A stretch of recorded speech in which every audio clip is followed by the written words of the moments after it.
Right, so quick video, kind of a bit of an update. I only did the other video yesterday, but I'd made a couple of mistakes on things which I want to tell people. The first one is, one of the listings on eBay, the book, I listed it wrong and I've had to delete it and relist it, whatever.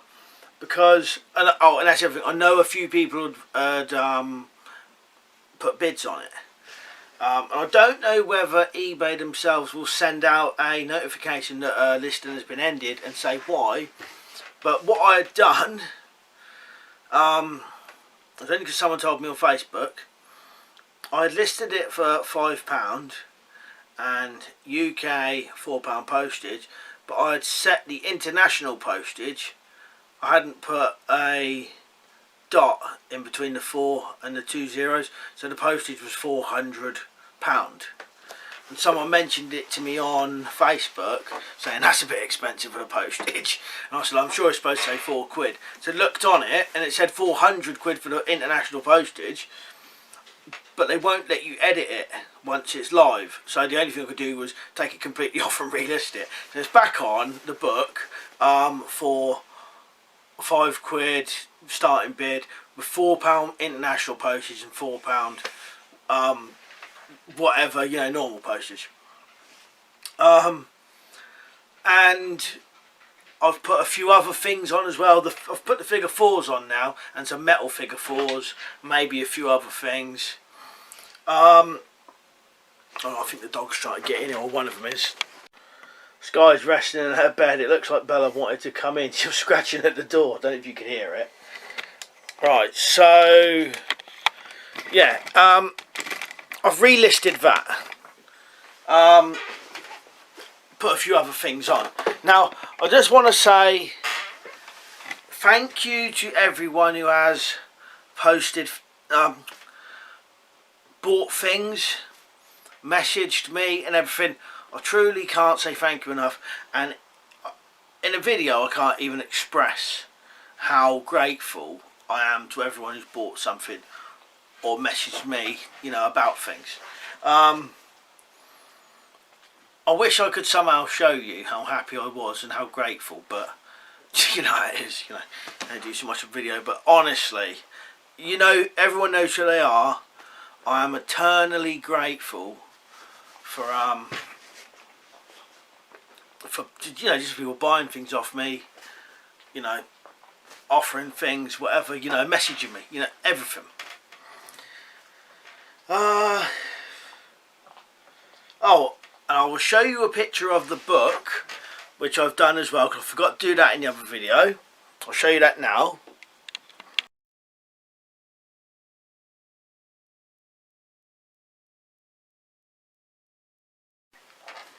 So that's a picture of a new book, but I can't even buy my own copy at the minute because, you know, other things to pay for.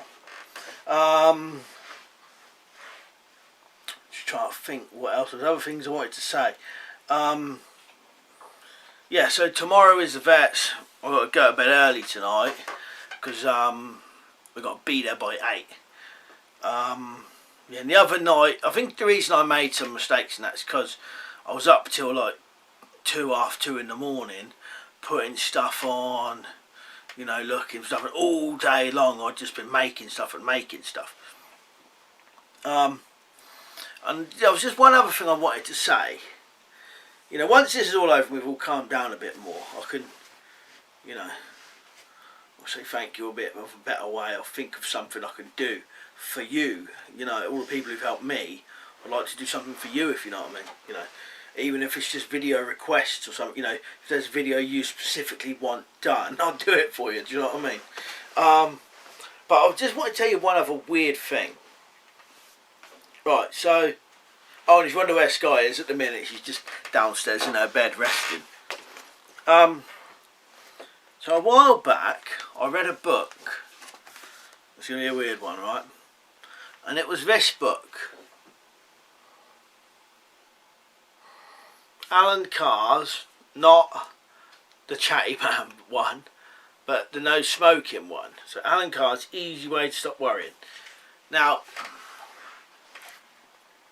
I've read Alan Carr's Easy Way to Give Up Smoking about 6 or 7 years ago, and at the time it worked. I actually read the book and just gave up smoking just like that. But after about 2 or 3 years, I started again. Really, I should have read the book again. And the funny thing is, I've also read Alan Carr's Easy Way to Control Alcohol, which I seem to be able to do that now as well. Hence why I only drink on special occasions.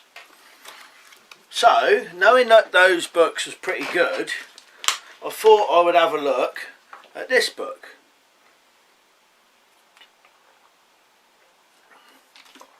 Now, I've had it for a while. I'm sure I bought it second hand. Now, this is going to sound weird, but I wouldn't recommend buying the book, because in one respect it's the best book you'll ever buy. In another respect, it's the worst book and the crappiest book you'll ever buy. When you open it and read it, it just seems like a load of crap. It's just like weird little kind of, not anecdotes, but you know what I mean, like little chapters like that every pages, and you think, that's a bit weird. But it must do some sort of it must subconsciously repeat the same message through each page. I think that's how his kind of books work. But just so you know, you only have to read one page and just remember it. And I'll do a bit of explaining. And that is page 125, the appendix, the golden rules. Now, these are the 4, there's like 16 golden rules. But I think you only really need to know maybe 3 of them. And then you work the rest out yourself, as long as you remember it. And this is partly one thing that kind of gets me through life. It's weird. I always remember it. Right. So, the first 3 golden rules are, number 1, think positively. Number 2, and this is a really important one in my opinion, and you need to elaborate on this a little bit more as well. Hold on. I'm just about to run out of memory on the card then. Right, so number 1, think positively. And number 2, this one to me is a very important one, but you have to kind of just add a bit yourself to it, and I'll explain.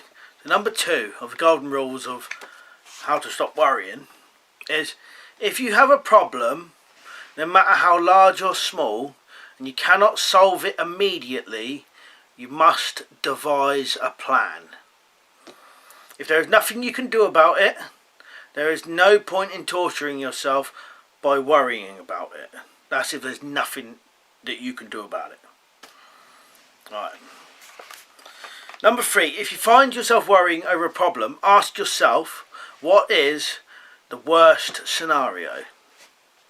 Most times you'll find that even the worst scenario, that if the worst scenario should happen, it's no real disaster. Right. And the bit you have to add is this. This is my opinion, right? So, if you have a problem, no matter how large or small, and you cannot solve it immediately, you must devise a plan. So, and this is my opinion, so you have a problem, you can't solve it, you've got to devise a plan of how to solve it. Or you know, you worry, yeah? So you devise your plan, and if you can think of a plan on how to solve it, well then you've solved it. And there's no need to worry anymore, is there? Well, it's hard to explain these things. But yeah, so you've got to worry, devise a plan. Once you've thought of a plan, then you've solved the problem, so there's no need to worry anymore. And that is, in my opinion, a way to stop worrying. Now, I know it sounds weird, but obviously I've been worrying like mad. And that's partly why I thought to myself, I need to devise a plan. I need to do something about it. I can't just sit around and do nothing while the dogs are ill. So my plan was, I'll make some stuff and sell some stuff.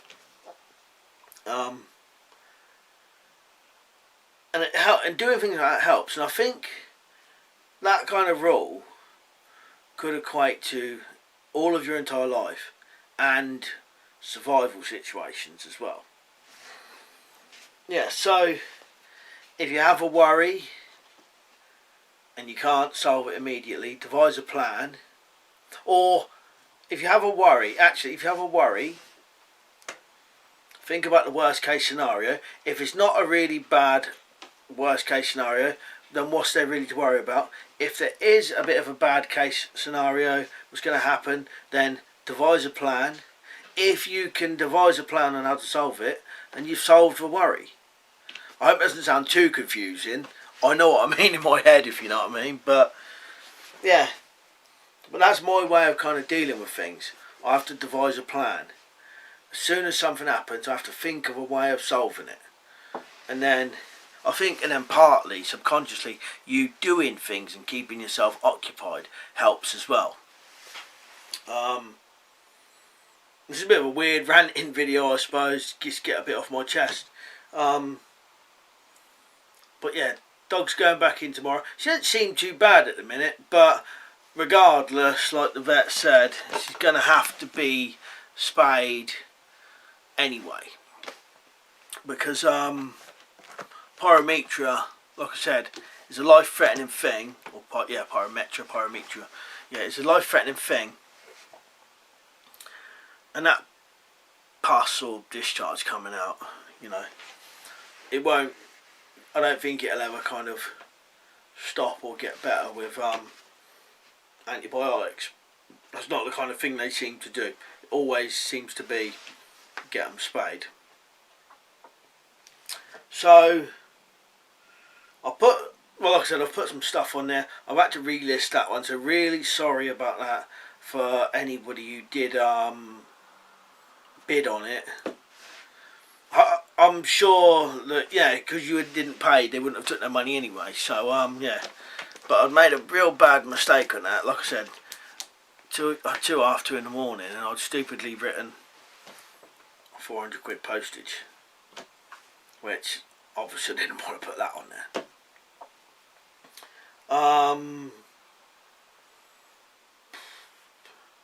Don't know what else to say really, other than thank you so very much to everyone who's offered help, has helped by buying something or anything, you know, even just messaging me. Yeah, it means a lot, it truly does, and I can't say thank you enough. It's hard for me to convey through a camera, you know what I mean, but I truly do, honestly, really do appreciate it. Right, so I'll probably do another video tomorrow of an update of what's going to happen tomorrow. I should know pretty early as well, because like I said, I've got to get up early, take her to the vet, and see what happens. One other strange thing which I didn't know, this was a weird one, is we went to the vet and the other dog, Bella, had to stay here. And the dogs aren't never separated at all. And Rena said to me, she'll cry and howl and all that stuff. Not that we knew that, she was just guessing. I said, nah, never. I said, she'll probably be glad to see her go. Not, you know what I mean, like that, but, you know, go out for a day. Because every time Bella's laid down, Sky always gets on her back and then Bella gets up and walks away. Well, anyway, we'd gone to the vets and Luke's girlfriend Charlotte was here, sat with the dogs. And it turns out that if we take Sky out and Bella stays here, Bella howls like mad. Just howls and howls and howls, and was howling for ages. So now I feel a bit bad about that, but I suppose that's life, what can you do? But don't forget that thing I said about worrying, and try and apply that to your own life as well. So I'll say it one more time. So you have a worry and there's nothing you can do about it immediately. Think about worst case scenario. If the worst case scenario isn't anything bad, then there's nothing to worry about. If the worst case scenario is something pretty bad, then you need to devise a plan to solve it. And if you can devise a plan to solve it, then you've just solved your worry anyway. If you can't devise a plan, you've still got to devise a plan to minimise it no matter what. You have to devise a plan of some sort. Even if it's a plan of how to cope with whatever's going to happen. Because sometimes things are inevitable. Sometimes you can't stop certain things. If that is the case, you still have to make a plan of how you're going to deal with life or whatever the situation is. But always make a plan, always. Right, anyway, bit of a rambling one again today. Right, cheers for watching, and I truly, truly am grateful for everyone who's helped me.